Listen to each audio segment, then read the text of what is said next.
तो ये संघात भी स्वविलक्षण के लिए, अपने से किसी विलक्षण के लिए। तो विलक्षणता किस दृष्टि से होगा? तो ये संघात अनेकात्मक है, ये संघात जड़ है, ये संघात पर प्रकाश है, ये संघात सुख दुख मोहात्मक है। ये इससे विलक्षण क्या होगा? तो विलक्षण होगा अनेकात्मक से विलक्षण एकात्मक। ये अनेकात्मक है, उससे विलक्षण एकात्मक। और ये है पर प्रकाश से, इससे विलक्षण होगा स्वप्रकाश। ये सुख दुख मोहात्मक, इससे विलक्षण होगा सुख दुख मोहातीत। ये है सासंग, इससे विलक्षण होगा असंग। इस तरह से देहादि हमारा संघात जो है वो अपने से विलक्षण किसी असंगत स्वप्रकाश एकात्मक सुख दुख मोहातीत असंग चेतन के लिए होता है। इस दृष्टि से यद्यपि निश्चित होता है कि ये संघात परार्थ है और पर आत्मा है, आत्मा के लिए, तो भी ये तो परीक्षकों की कथा, जो बड़े विवेचक हैं वो ये निर्णय करते हैं। तो भी निष्ठा तो बड़े भाग्य से बनती है जन्म जन्मांतर के बाद, लेकिन विवेचन कर लेते हैं।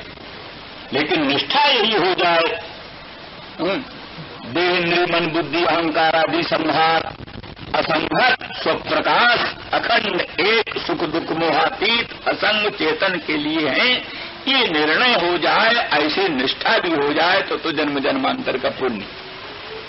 देखिए वस्तु स्थिति ये है कि ऐसा होने पर भी देह जो है अन्यार्थ है,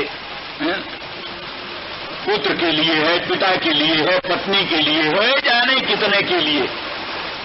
कहते हैं शरीर को कुत्ता तो कहता हमारा है हम खाएंगे, अग्नि कहता हम जलाएंगे, ऋण देने वाला कहता हम इसको जेल में बंद करेंगे, माता कहती है मेरा है, पिता कहता है मेरा है।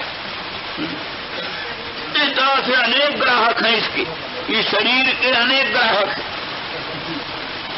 तो अच्छा तो यह आत्मा का आत्मा के लिए है, लेकिन इसके अनेक ग्राहक बन गए, अनेक ग्राहक बन गए।